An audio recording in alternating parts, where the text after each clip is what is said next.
死者名叫张元，32岁，嫌疑人江婷31岁，二人是夫妻，目前正属于分居状态。江婷提出离婚，张元一直不同意。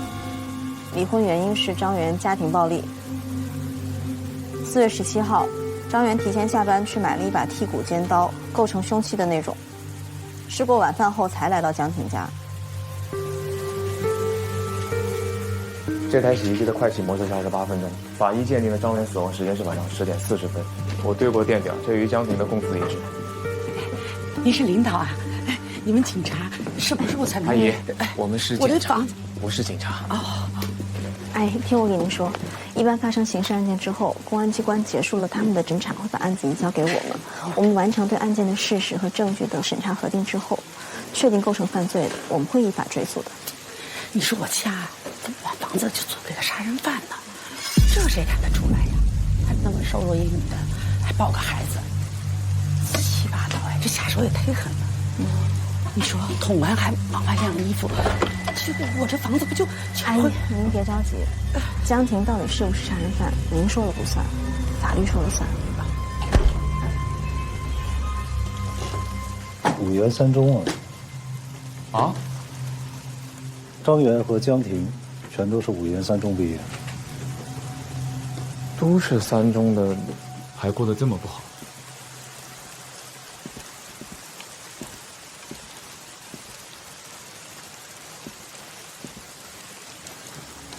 哎，小兰，啊，你几中的？这跟这案子有关吗？也许有关，也许没关系。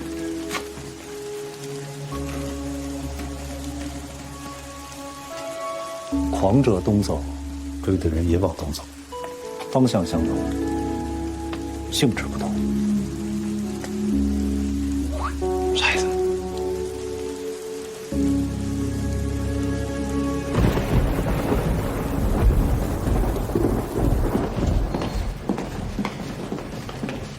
咱们还是老规矩啊，自己立场别带进去。嗯，我主张正当防卫。我同意是故意杀人。段主任来了。现在都忘了吧？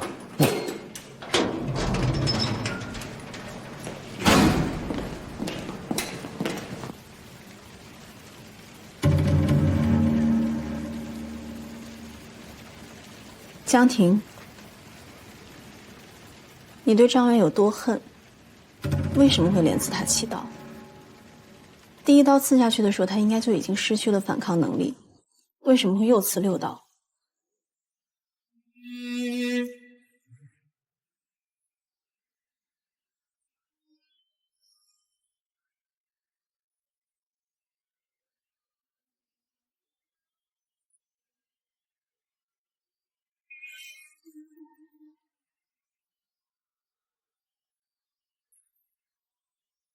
我也不知道为什么会刺7刀。警察不会说谎，他一定是真的。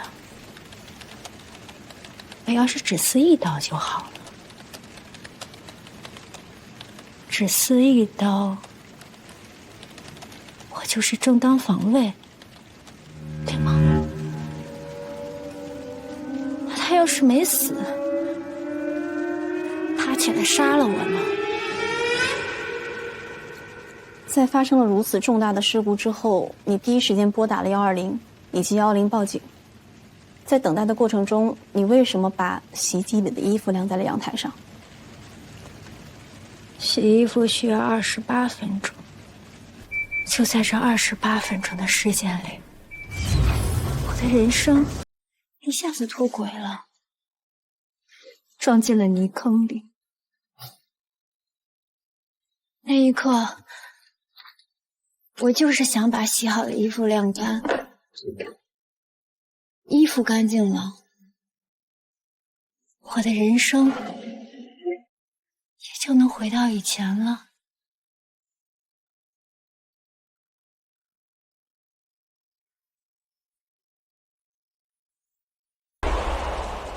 我看了之前的笔录，你曾经说过，张元觉得晚饭不是你做的，为什么会这么说？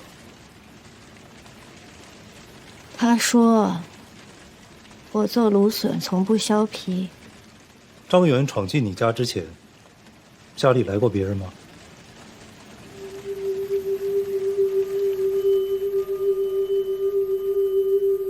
没人。你是不是又落什么东西了？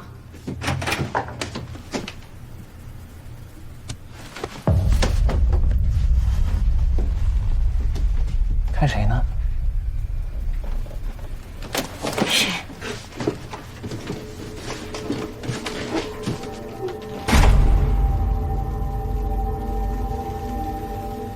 那一刻，我整个人是懵的。哎，坐呀，愣着干嘛呀？坐下，坐下。我晾下衣服。啊。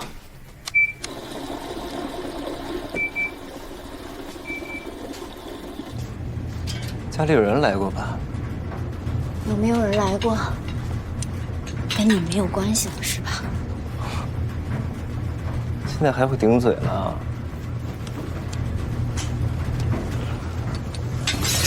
你答应过我的事，说话算数的，对吧？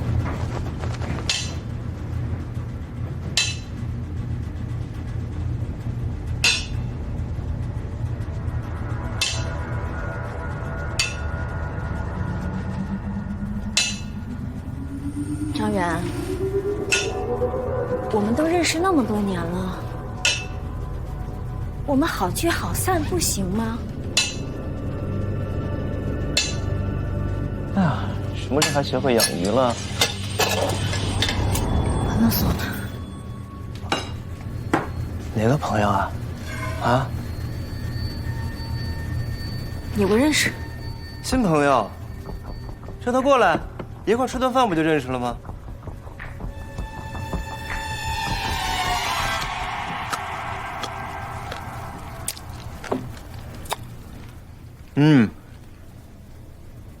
这芦笋做的好吃啊，可惜不是你做的。你做芦笋从来不会削皮。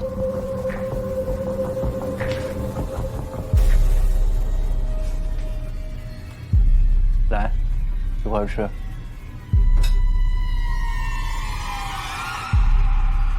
我他妈让你过来！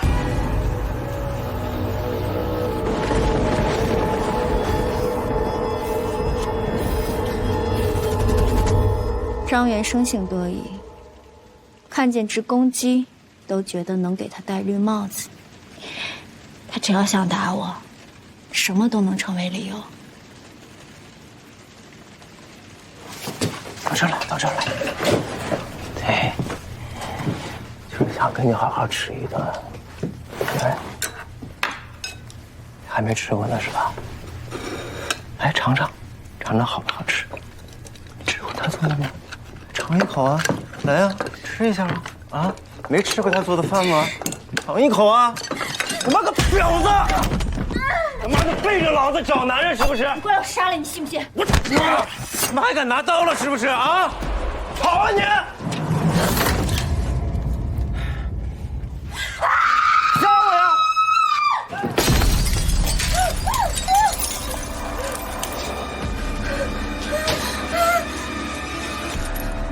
你过来。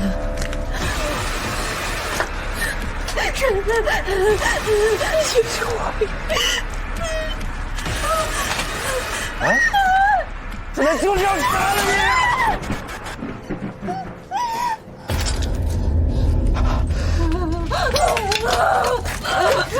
妈妈，你敢走？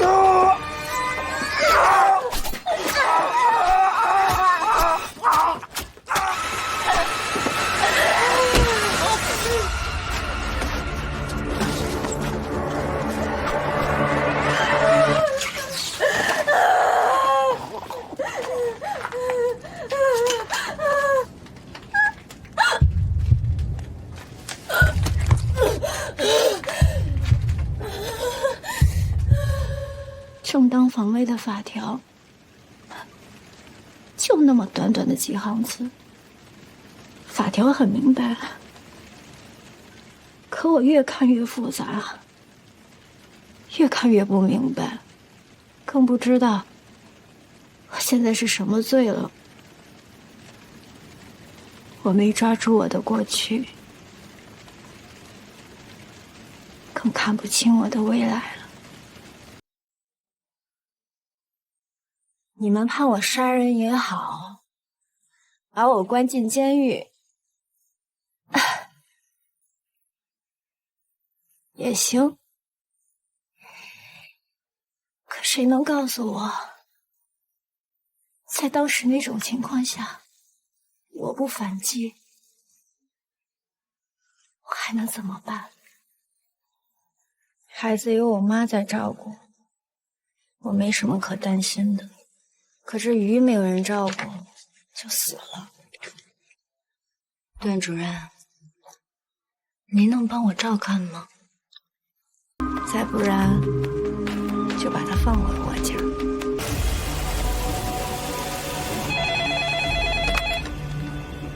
喂，你好，这里是检务督察办公室。段洪山与14年前自己案子的当事人梅征走得很近，多年来一直有来往。14年后，又与梅征和江婷合谋杀人，利用职务之便轻判江婷，会给江婷以正当防卫的名义无罪释放。你先别忙，我来给你介绍个人。小芳，我来给你们介绍一下，这位就是我们院的第一检察部主任段洪山。这位呢是省院下来的，任咱们院的副检察长。方林渊。哦，你好，初次见面。昨天已经见过了。我也去了案发现场，15楼楼道。虽然有60米的距离，但这些角度可以忽略不计。所以，梅征说的没错，他的手电的确可以照到对面。方副检察长可是个仔细的人呐。省院派人过来，是觉得江婷的案子有问题？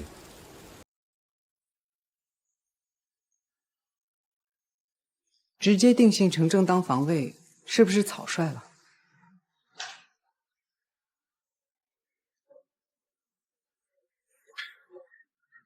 张元当时是持刀闯入江婷家中，已经构成了不法侵害。根据存疑有利于被告的原则，再加上证人的证词，出于情理还有法理，就眼下而言，正当防卫是相对妥当的判断。我想请教一下段主任，张元已经失去了抵抗能力，江婷还要继续补刀，那是不是对张元生命的侵害呢？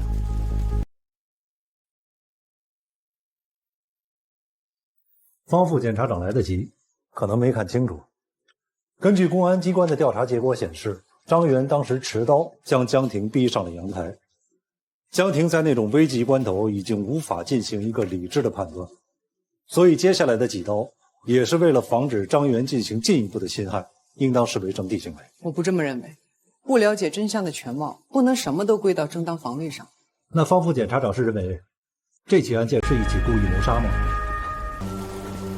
我有一个假设，江婷家曾经出现过一个第三者，这个第三者虽然没有在行凶现场，但不代表他没有干预过这个凶杀案。他非常有可能是一个很了解法律的人，并利用了正当防卫这个条款，设计出了一整套的谋杀。谋杀？对，谋杀。那就算如你所说，真的有这个人，他又怎么保证江婷一定能杀死张元呢？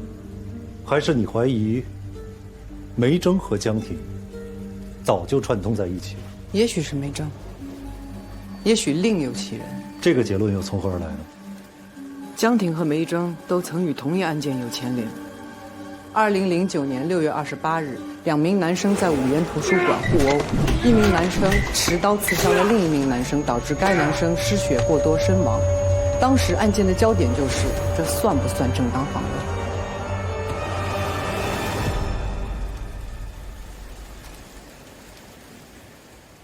江婷和梅征都是这个案件的证人，他们早就认识了，也都了解正当防卫这个法案。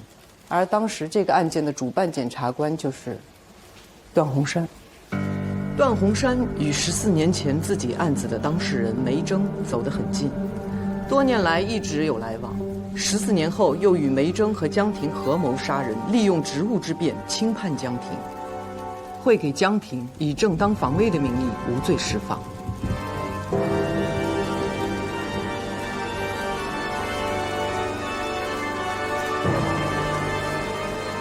以上，从我有一个假设开始，都是对您的举报内容。姓名段鸿山，出生年月日1978年1月29日，住址五原市雨岩区幸福里小区，职业检察官。这个是否属实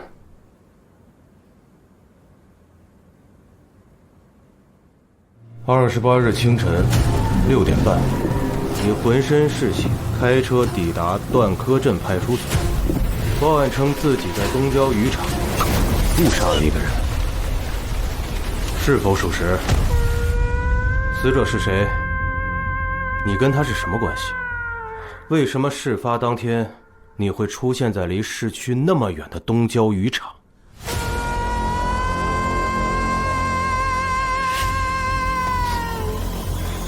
不说话，沉默，挺有经验。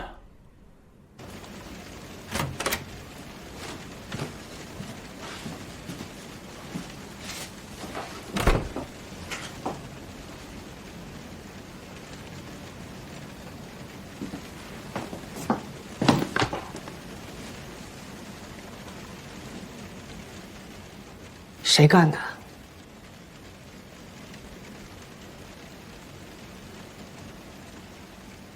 别人的事儿就麻烦你了。她也是我的女儿，现在不是自责的时候，时间不多，就5分钟。4月27号晚上，你出门被打晕劫走，醒来之后，你发现自己被绑在东郊渔场的铁板上，下面就是海，水深50米。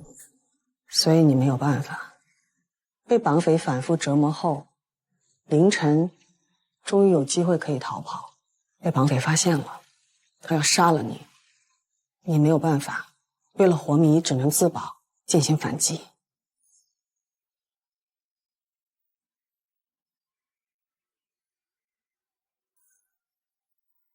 看来我猜对了，你身上有伤。不管怎么样，一定要说是对方打的，你们激烈的搏斗过，所以刀上有你们2个人的 DNA。按照我说的，跟警方陈述一遍，上了法庭就是我的事儿。还有什么要补充的吗？好，被讯问的时候，该说的说。不该说的不要说，别给我惹麻烦。离开你之后，我还没输过。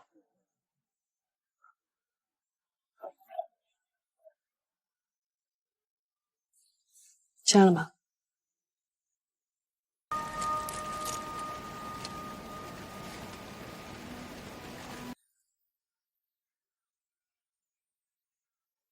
干什么？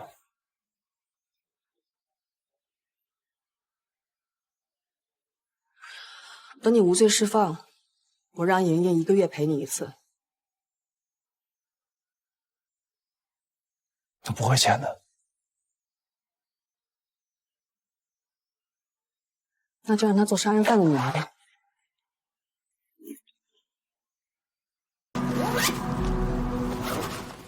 我是正当防卫。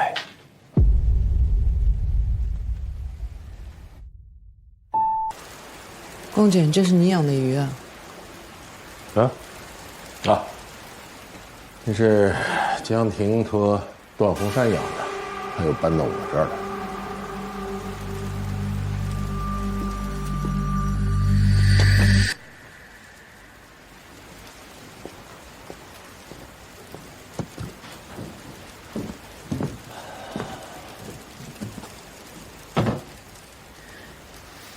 这个鱼是哪儿找到的？江婷家的阳台上。怎么了？没事。龚姐走了。哎。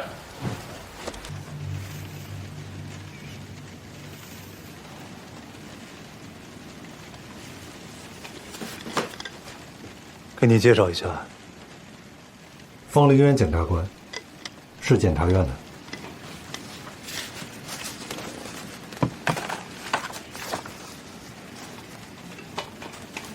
为什么还要查？该说的我都已经说过了。你别紧张，就是过来再跟你核对一些细节。别紧张。我什么时候可以回家？看来你已经准备好了。图书的不错啊，在里面要找到镜子和梳子不容易吧？这是我的习惯。你被关了这么些天，也没有和律师的来往记录，怎么那么确定能够无罪释放呢？他们告诉我有目击证人，证人的证词会害了你。不可能，不可能！江婷，别激动啊。方副检察长只是假设，那么激动干什么？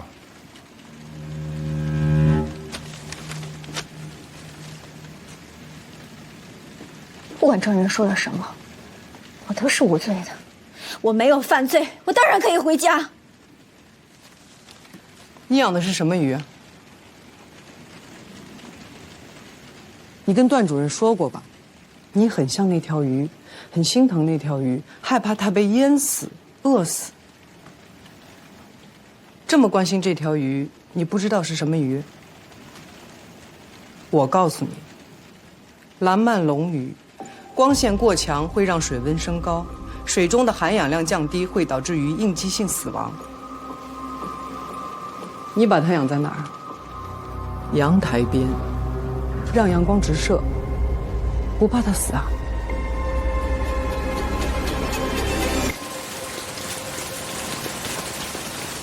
看你和江婷刚才的状态，不像你说的那么不熟啊。可能是你的错觉吧。他见到你之后，反应挺强烈的。那你应该问他呀。段主任走了，回家。回见，回见。我开吧，段主任。好。14年前，江婷也是证人之一。那这些信息当时你没查到吗？我还要去个地方。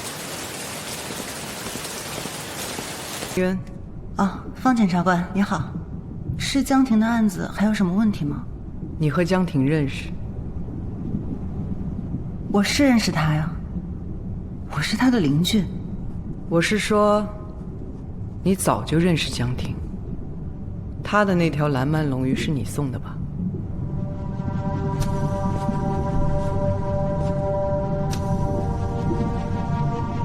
你和段鸿山还有李墨峰认识，并且关系很密切。这些跟这个案子有什么关系吗？我不明白你说这些什么意思。如果还有别的问题，请让检察院发文传唤我，而不是在这没有证据的询问。段鸿山被举报了。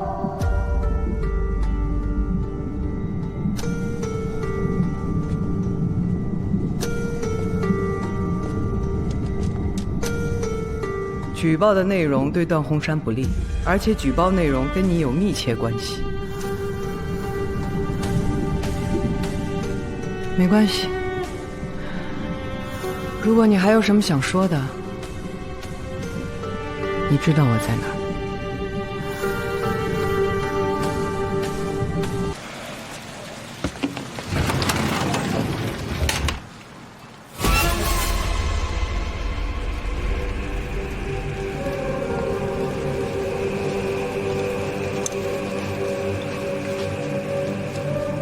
怎么样，味道？不错。可以啊。可以吃的。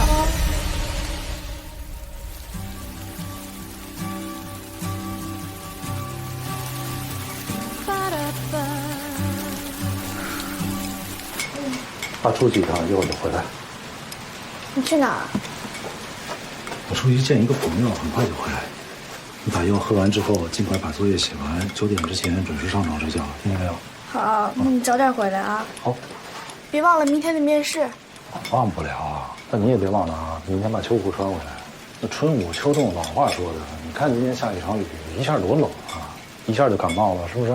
你光要风度不要温度的，等你老了之后腿疼的时候，你就知道后悔了。好的，爸爸，我会穿的。拜拜。拜，晚安。好。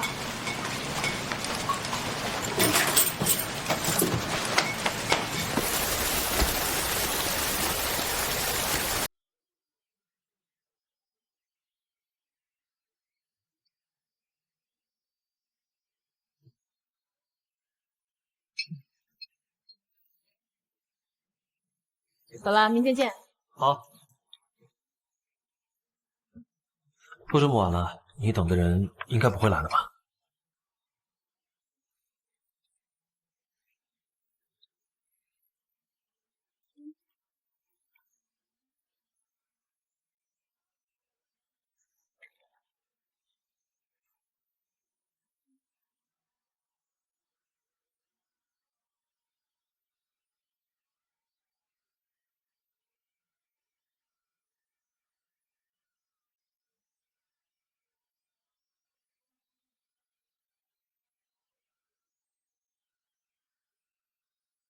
爸爸，你怎么不叫我呀？都几点了？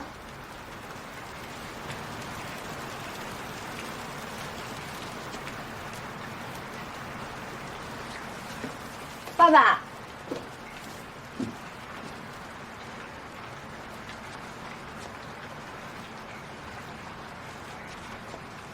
爸爸。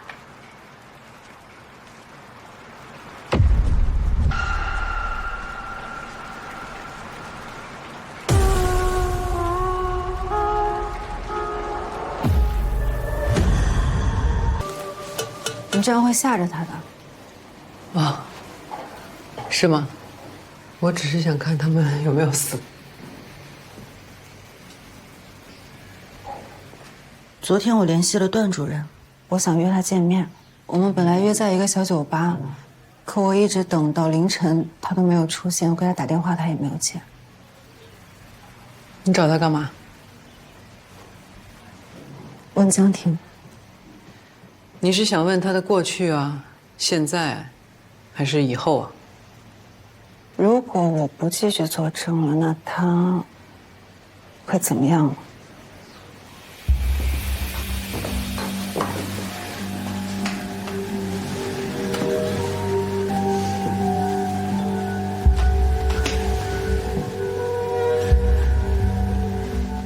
是因为他诬陷过你吗？只是问问。其实问题的关键就是，你到底有没有看到一切，还有你说的是不是真相？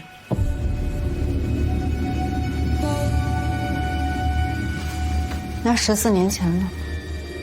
江婷做的证，就是真相吗？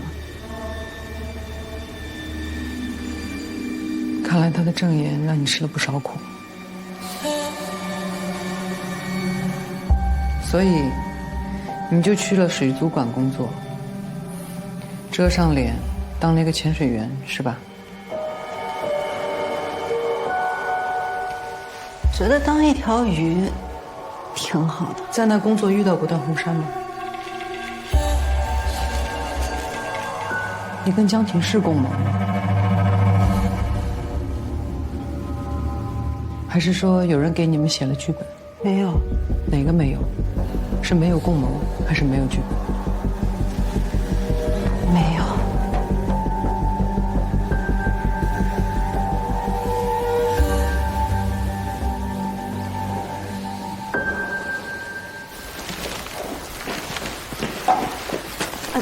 方副检察长，怎么了？这么着急去哪儿？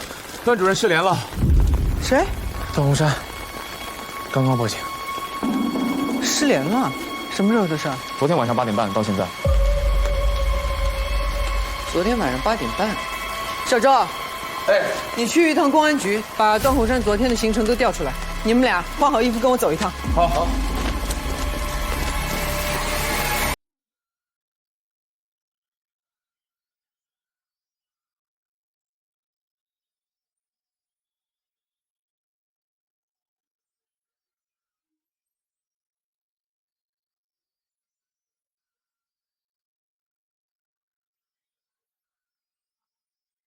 根据警方提供的监控视频，追踪到段洪山失踪前的行踪。在晚上8点半，段洪山离开自家小区，去往西北方向，后经过一条隧道，在隧道里停留片刻之后失踪。这是段洪山失踪前最后一次出现在监控里。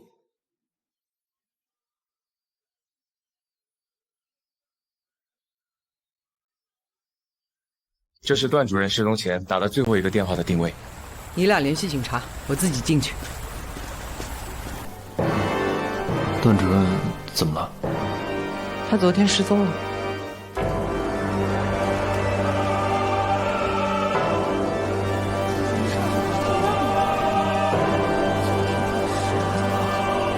段主任失踪，跟我有什么关系？他失踪前1天来找过你，最后一个电话也是打给你的。就因为这些？主要是希望你配合我们调查，找到段主任。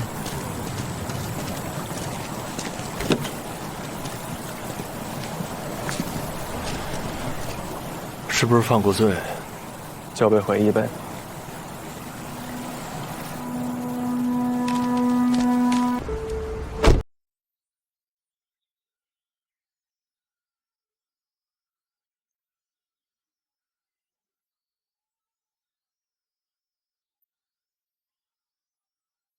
走，走，快走！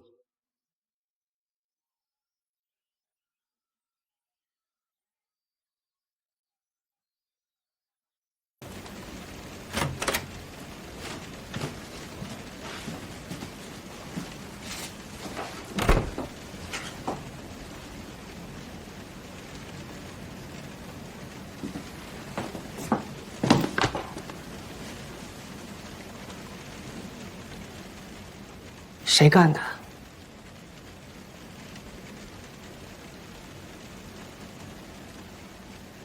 莹莹的事儿，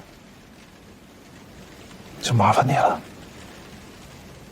她也是我的女儿，现在不是自责的时候，时间不多，就5分钟。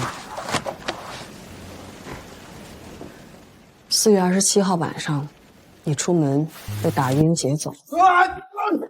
醒来之后，你发现自己被绑在东郊渔城的铁板上，下面就是海，水深50米，所以你没有办法。被绑匪反复折磨后，凌晨终于有机会可以逃跑，被绑匪发现了，他要杀了你，你没有办法，为了活命，你只能自保，进行反击。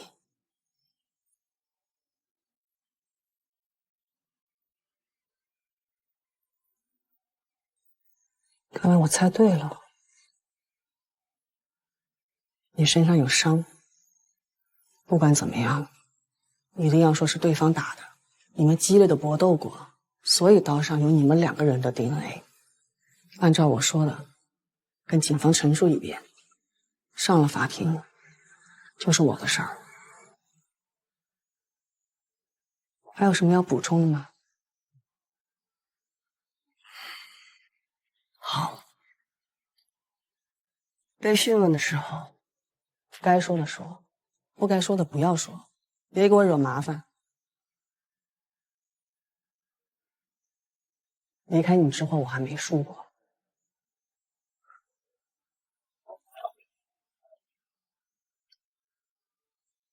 签了吧。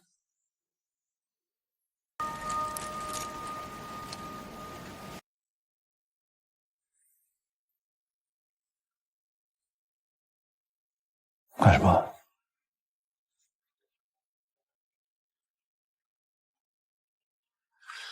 等你无罪释放，我让莹莹1个月陪你1次。他不会签的。那就让他做杀人犯的女儿吧。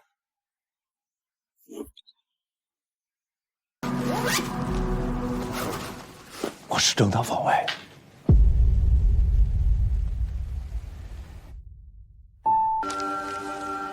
说吧，你和死者之间什么关系？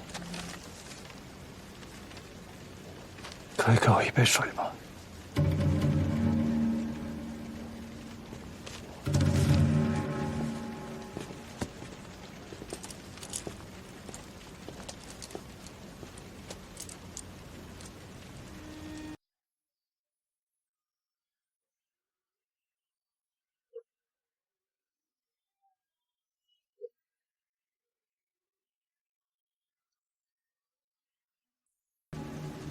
我不认识他，他绑架了我，想要杀了我。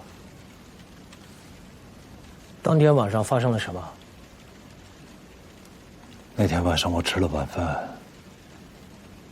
大概8点半左右，我出门去见一个老朋友。这个老朋友叫什么名字？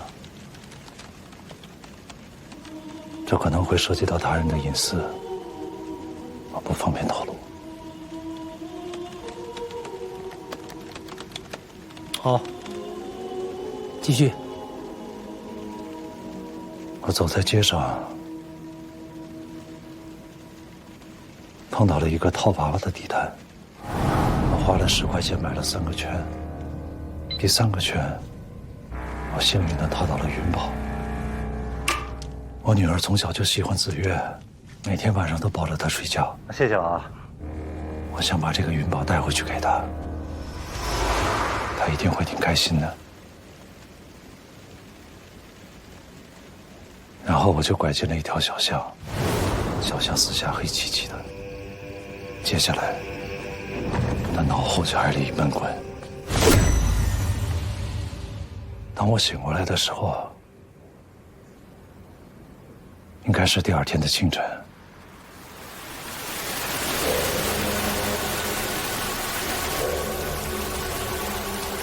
我就被绑在那里，一点儿也动不了。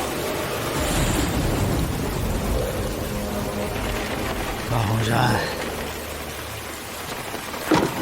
段主任，你是谁？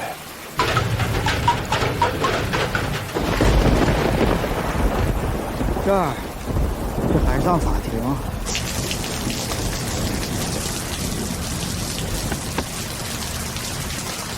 我是法官。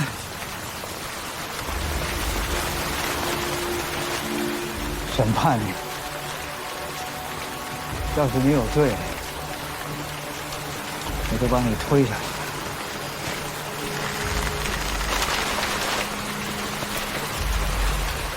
光天化日，朗朗乾坤，你逃不了。没有人知道你失踪了。今天早上8点，我本来应该出现在检察院的办公室，但是我没有。今天下午，我本来应该陪女儿到5岩3中去面试，但是我也没有。在这之前，我从来都没有迟到过。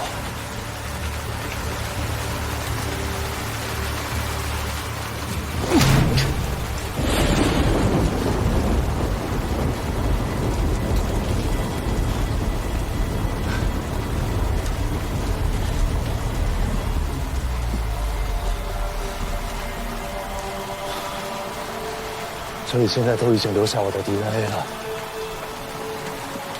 你现在有2个选择：第一，继续你现在的行为，无论你是选择转移，还是一辈子躲在这里，早晚都会被识破。但是你还有另外一个选择，你可以选择停止你的行为，放了我当做什么事情都没有发生。即便日后有人追究，我会和你一起编一个合情合理的故事。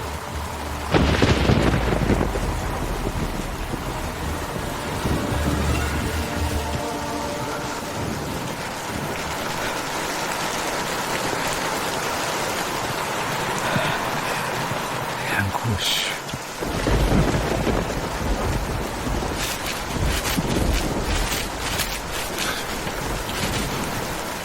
大家都听见了吧？这个人就是我们5岩市检察院第1检察部主任段洪山。看看大家都是怎么说你的。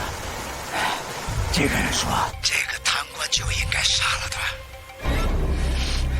这个人说，法律只保护有钱人，不保护我们老百姓。你说的不对，法律是保护所有人的。放屁！你放屁！你告诉我你是谁？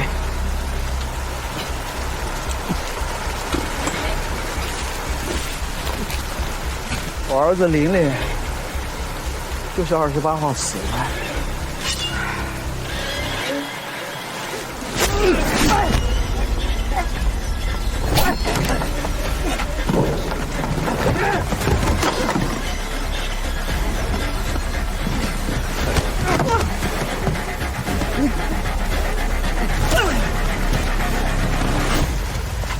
你既然已经挣脱了绳子，可以逃跑，可为什么要选择杀他？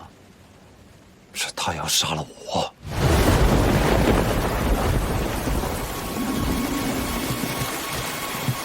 好啊！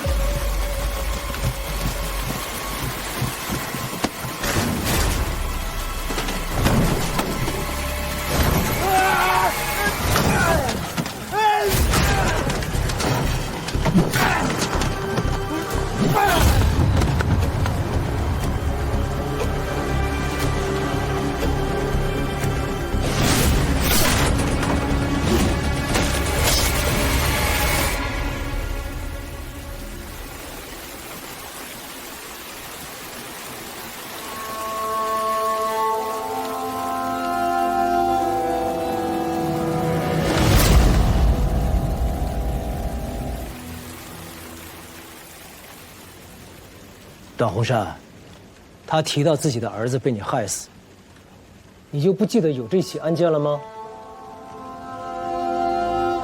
我从检20多年，进我手的案件有4370起。我也像你一样，审讯过上千个嫌疑人，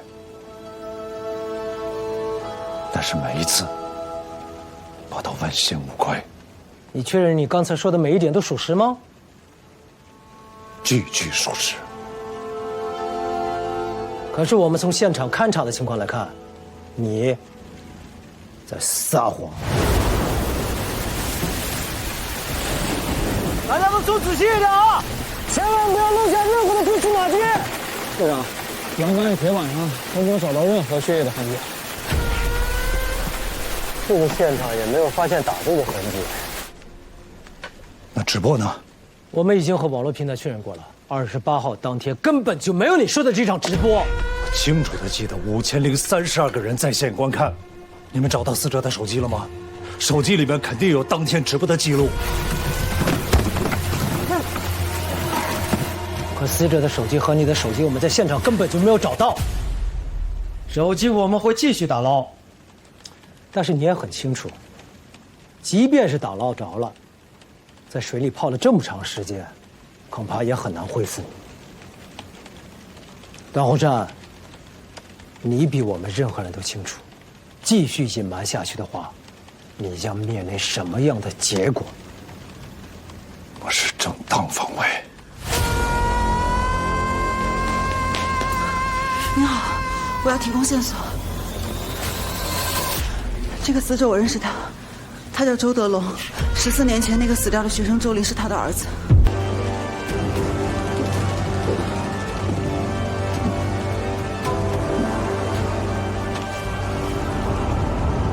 妈妈，你在哪儿呢？对了，妈妈，我跟你说件事儿，咱家好多警察。啊？怎么了？不是咱家，是隔壁。隔壁有好多警察，好像出事儿了。但你不用担心啊，弟弟去看过了。周德龙1年前搬到这儿，应该就是为了监视段洪山。啊，我吃了丁一带我吃的炸鸡。好，那再见。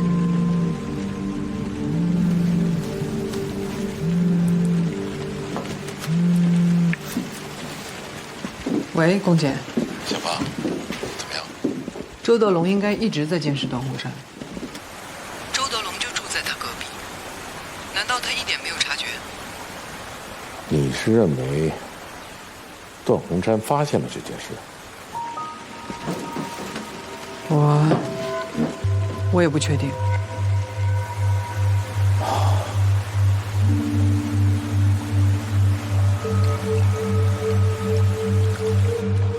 我们对比了死者和匿名举报信上的笔迹是一样的，可以确定写这封信的人就是死者周德龙。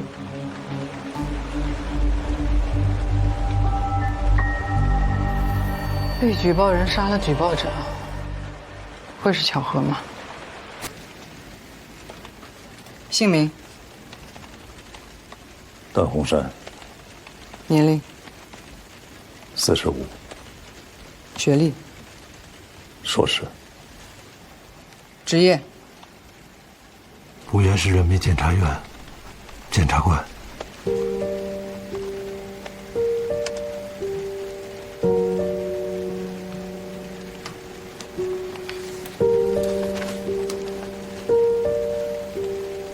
为什么一开始要保持沉默？每个嫌疑人就好像是一座迷宫，他们开口说的第一句话，就是这座迷宫的入口。之前在我提审的时候，我非常重视犯罪嫌疑人说的第一句话，因为那是最真实，也是最直观的感受。可是现在我坐在这里，我反而不知道第一句话该讲什么。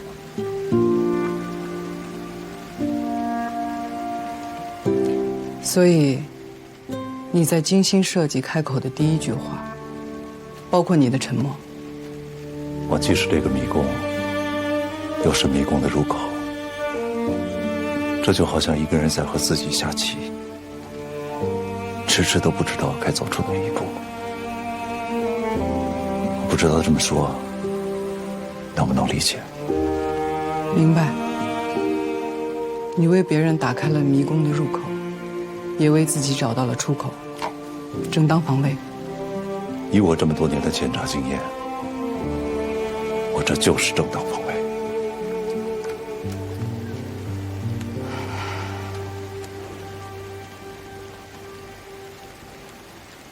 看来，这个案子在你心里已经复盘了很多遍了。如果我是办案检察官，是绝对不会用防卫过当对我起诉的，因为我知道即使这样起诉，也会被判定为正当防卫。那你复盘出来了吗？谁绑架的你？现在还没有想出来。给你个提示：14年前，图书馆628案，你主办。当时有人认为是正当防卫，但你依旧提起了公诉。死者周林，嫌疑人李不凤。但是我并不记得，在那起案件当中，有符合绑架我年龄的人。周玲的父亲周德龙。怪不得呢。当年我只见过周林的母亲，后来我才知道，他的父母早就离婚了。段洪山，你杀害周德龙，可能是正当防卫，也可能是披着正当防卫的故意杀人。这个，就是你现在的处境。现在已经非常清楚了，是周德龙，他炮制了这场绑架。如果他把我杀了，就是毁掉了我的现在；如果他被我杀了，就是毁掉了我的过去。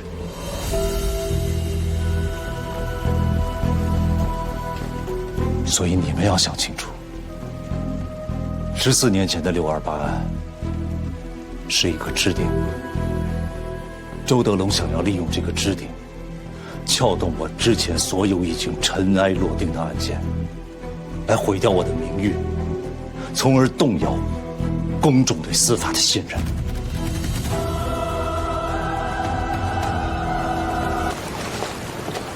各位，都先停一下，大家先过来一下。警察同志过来呢，有个事儿，希望大家能配合一下。是这样啊，我们正在东郊渔场的水底下寻找重要的物证，但是我们局里水性好的同事少，水底下情况环境又比较复杂，所以呢，想拜托各位能协助一下我们工作。放心吧，警察同志，这几位都是这儿水性最好的潜水员，肯定没问题的。那个警察同志，这几天的雨就没停过，现在下水的话，会不会有点太危险了？我来吧。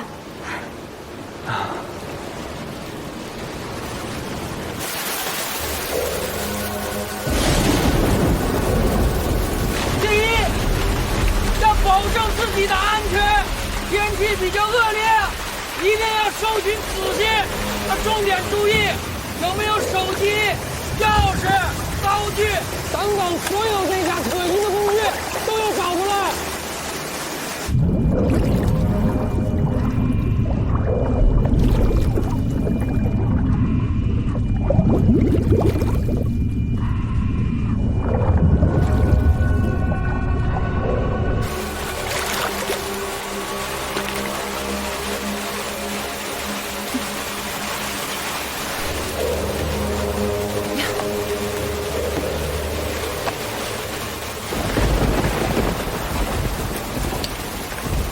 同事，你这有什么发现没有？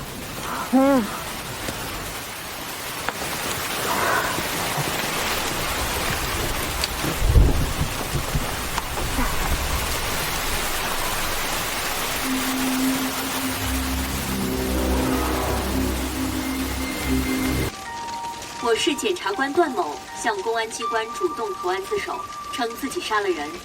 警方迅速行动，对案件展开深入调查。这一事件引发广泛关注。日前，在东郊渔场发现的尸体身份已经证实，系东郊渔场的一名货车司机。据悉，段某于事发当日驾驶东郊渔场的送货卡车前往段科镇派出所，主动向公安机关投案自首。目前，该检察官已被公安机关依法拘留。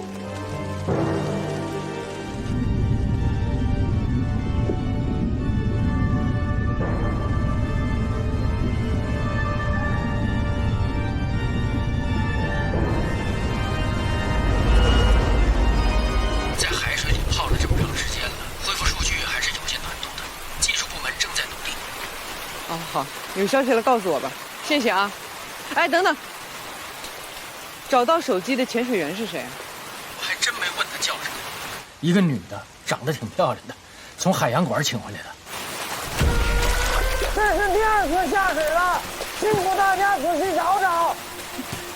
水里的细绳都拽起来看一下，斧头每一个都拿起来敲一敲。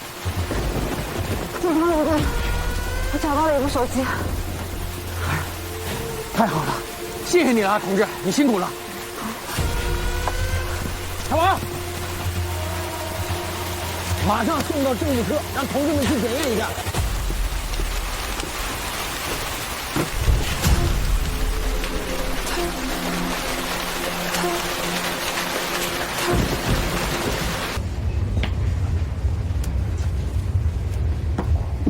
这是我在周德龙家找到的，解释一下可以吗？你别告诉我是给游客指路啊！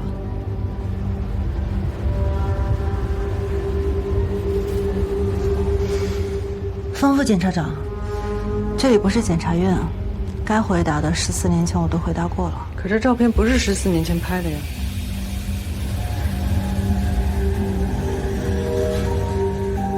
在五原这种地方，如果你不想见到某个人，那他一辈子都不会找到你。只要你想，1天之内你就可以见到所有你想见的人。一张照片而已，能证明什么呢？挺有道理的。一次相遇可能是巧合哈，2次呢？3次呢？4次？5次？或者还有没拍到的很多次呢？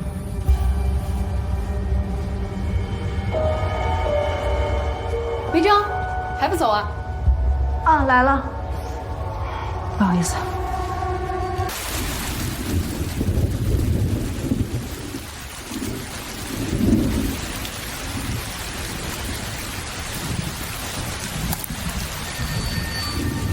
你是好人还是坏人？他曾经威胁过我。在哪？有没有提到过段宏山？你可以把你知道的事情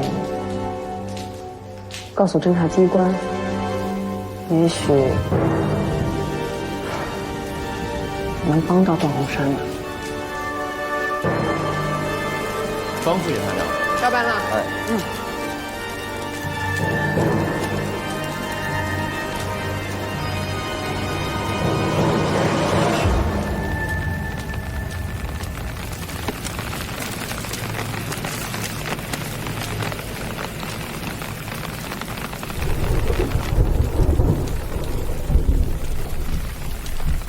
等我啊。啊。我也不知道该去公安局还是检察院，所以就想着先来找你。吃过饭了吗？吃过了。什么事儿？我想证明段主任是正当防卫。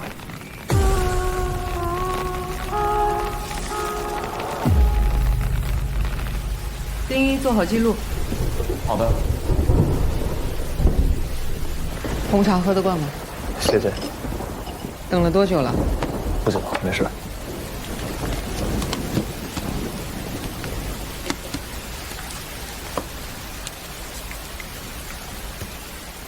那我们开始。好。你怎么能够证明段宏山是正当防卫？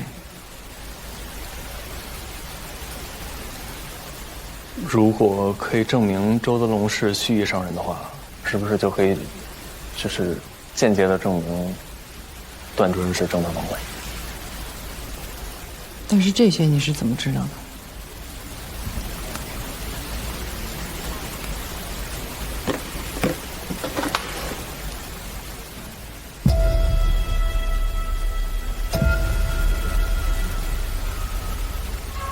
这个是周德龙以前发给你的吗？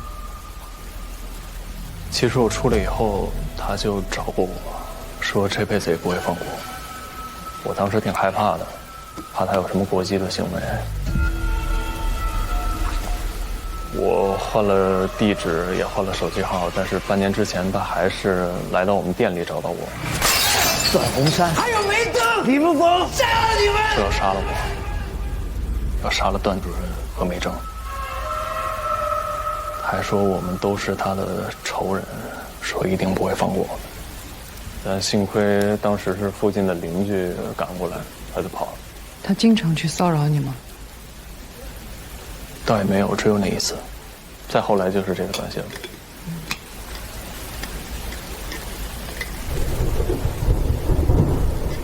那你怎么能够那么确定，他也这么恨段宏山呢？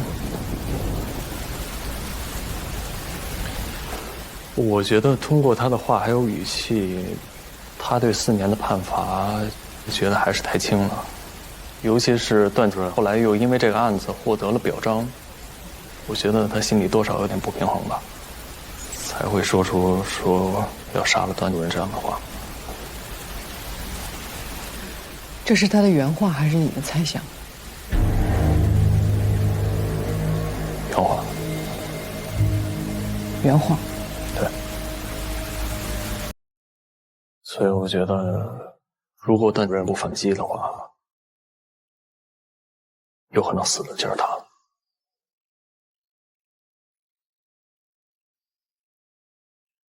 喝点热的，暖和暖和。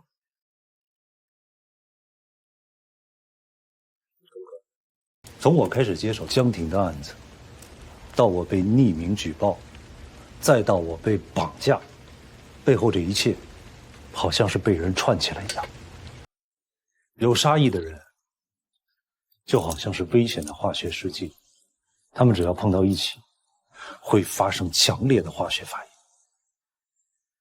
所以平时应该把这些危险的试剂分开存放，避免它们聚集在一起，遇到彼此。除非是有人故意把它们放在一起，只要找到这个人，就能还原一切的真相。那你觉得这个人是谁？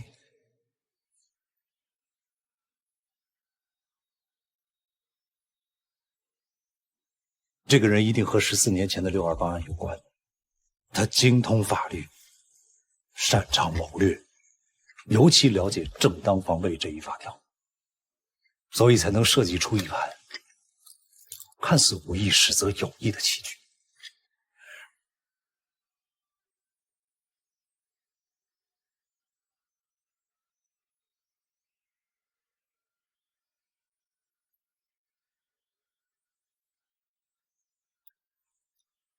分析的很有道理，但是我怎么觉得你说的这个人很像你呀？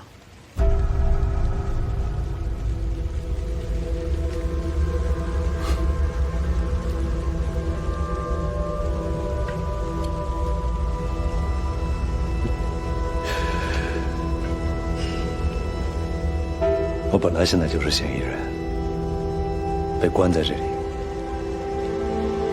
我是那个危险的化学试剂，但是我不是把化学试剂放到一起的那个人。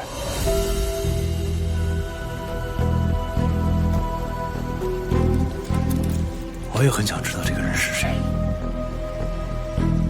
我也迫切的想要找到他，来为自己洗脱罪名。但是我现在出不去，所以我只能把我内心最真实的想法讲给我的主办检察官。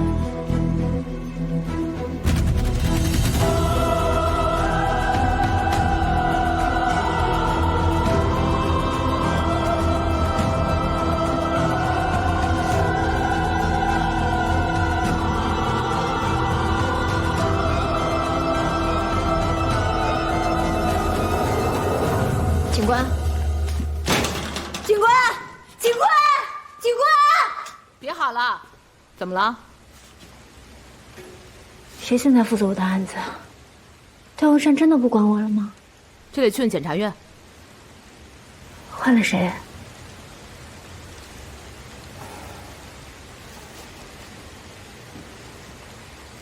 方凌渊。方凌渊。一定是方凌渊，一定是方凌渊，他是故意的，要害我呢。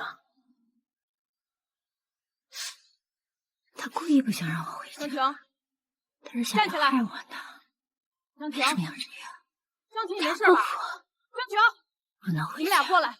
看着他，是，我现在去找人，送他去洗。要死了！看好他，我要死了！要死了！死了！我要回家！我要回家！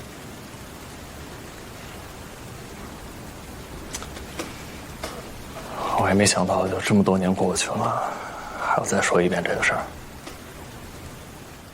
高考结束那年，我时不时的会往图书馆跑，借些书看。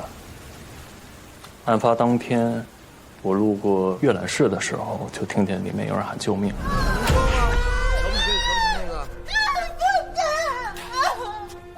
我进去一看，就发现周林正在侵犯梅正。我当时脑子一热，就冲过去把周林推开，拽着梅正就往出跑。周林手里面有根棍子，他追上我，照着我的后脑就给了我一下。松开，走啊！松开！有人吗？有人吗？但说实话，当时挺害怕的。我肯定是打不过周林。我倒地以后呢，他就不停地殴打我。别打了，别！有人吗？有人吗？别打了，别打了，别打了！有人吗？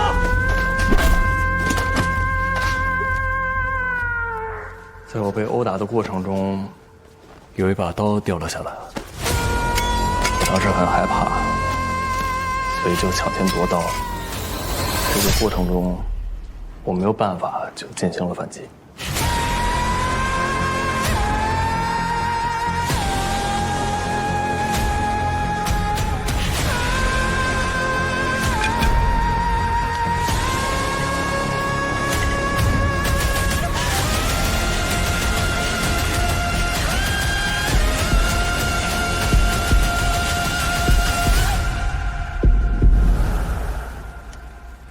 周玲殴打你的时候，你跟梅珍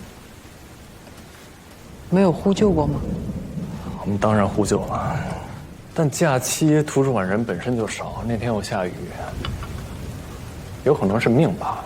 反正案发现场就是没有一个人，一个证人都没有。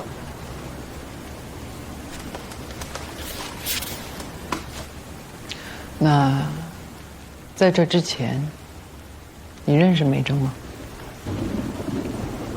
我们是一个学校的，他比我大一届，但从来没说过话，可能彼此有点印象吧。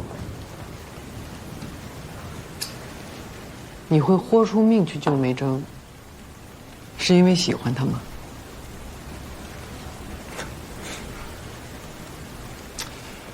这个问题是4年前他们也问过，但救一个人不需要以喜欢为前提吧？所以就是刚好经过，正好看到，然后见义勇为。如果真的算是见义勇为，我就不会被判刑了。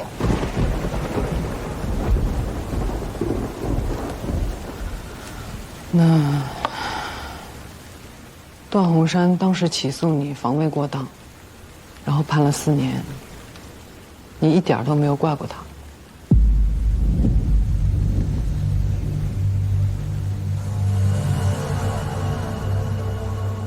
怪，肯定是怪过。我当然希望自己是无罪的，但最后这个结果吧，也可以接受。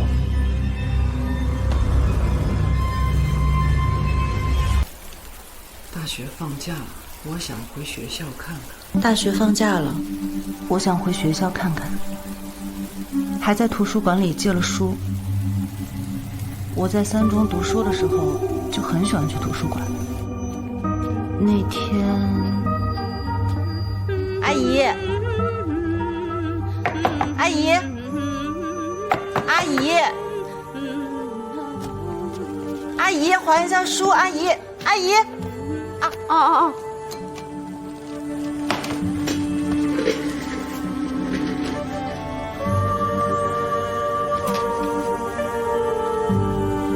可以了，谢谢。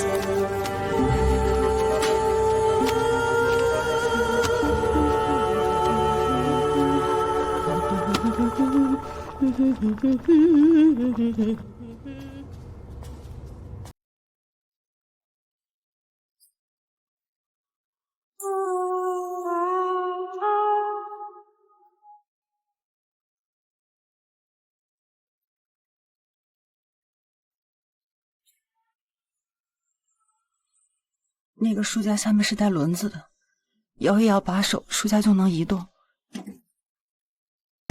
我感觉书架朝我这边挤了过来，我回头一看，我当时吓坏了。我回头一看，周玲拿着木棍，表情特别恐怖。她又高又壮的挡在书架中间，我根本就逃不开。你只能装到平时，强不可以强不那个。看看你怎么装进去！我一直大喊着救命，他拿木棍威胁我，他马上就要亲我了。就在这个时候，李沐风来了，他来救我了。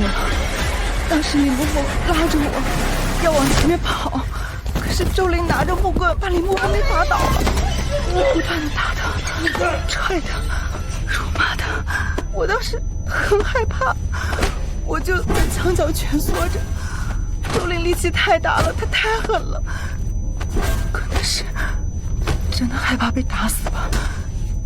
在周玲再次攻击他之前，我看到有一把刀掉了下来，李沐风捡起刀朝他刺了过去。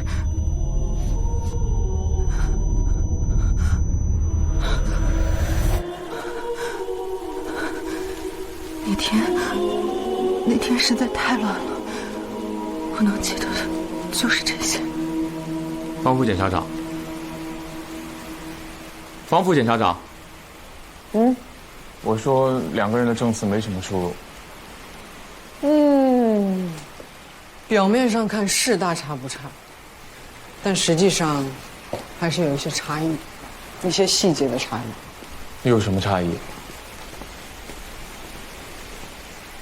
我问你们一个问题啊，如果很多年以前有一个人让你们入了狱，多年以后他出事儿了，你又正好可以证明他是无辜的，你们会怎么办？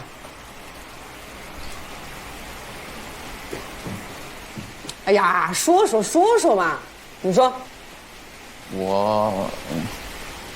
你又不敢说，你小弟怎么办？如果他真的害了我，我可能会选择保持沉默。方副检察长，我认为啊，李沐风为段洪山作证，和梅征为江婷作证其实是一样的。如果梅征不知道江婷曾经诬陷过他的名誉，帮他作证，很可能是出于同情。同样的道理，14年前，如果李沐风是为了感谢段洪山做了从轻处理，那么他很有可能会为了帮助段洪山做了伪证。所以现在所有的关键就是我们要知道，14年前李沐风对段洪山到底是感激还是恨，对吧？那他对他感激还是恨？德龙半年前去你店里威胁过你。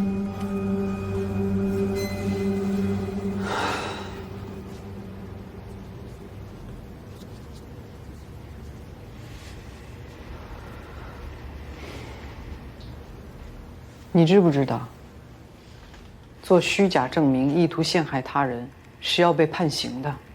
你还想进去是吗？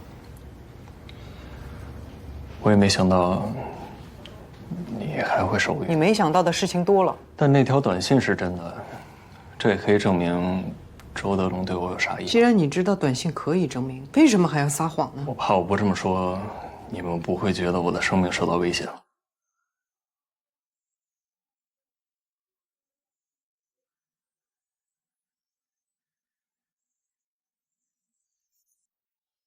我没想到，这14年，你不仅精通了法律，还精通人心啊！当年我的案子，即便是被殴打，即便是现场出现了刀具，可最终的认定也是我的生命没有受到危险。人们总会低估其他人受到的危险，我只是希望你们能正视我。这是你做伪证的理由吗？你们眼里只有正义，只有一个人是真心为我着想。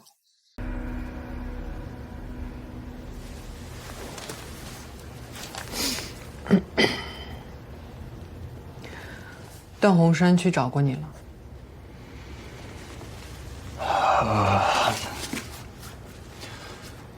我出狱以后找不到工作，我父母也不要我了，就连住的地方也都没有。是他悄悄地引荐了我现在的师傅，帮我找了份工作，在那个时候就只有他帮过我。所以你的意思是，你撒谎是为了帮段洪山？也不能说是帮吧。周德龙既然想袭击我，同样也会想要袭击段主任。在他的眼里，我们都是敌人，不是吗？段洪山还跟你说过什么？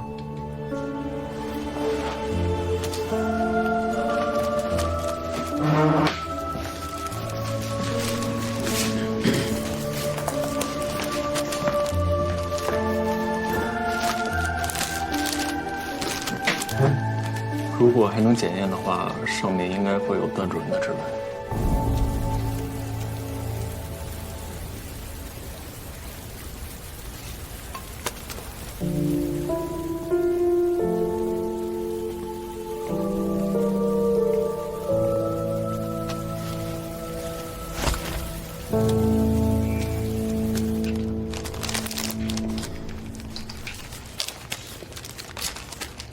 他他去找你就是为了鼓励你去参加这个比赛。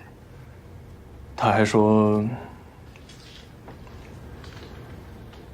，14年前正当防卫是个沉睡的法条，法院不能判我无罪。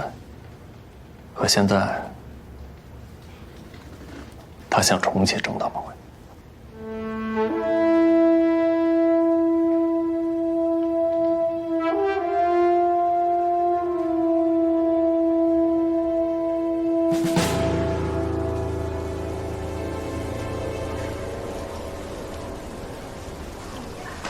如果要这么看啊，这件作品啊，让我说也没什么了不起。如果是普通人想的点子，那确实巧妙。借用牢笼的意象，映射的却是自己坐牢的真实经历，这一点高级感全没了，平庸，甚至是非常的低级。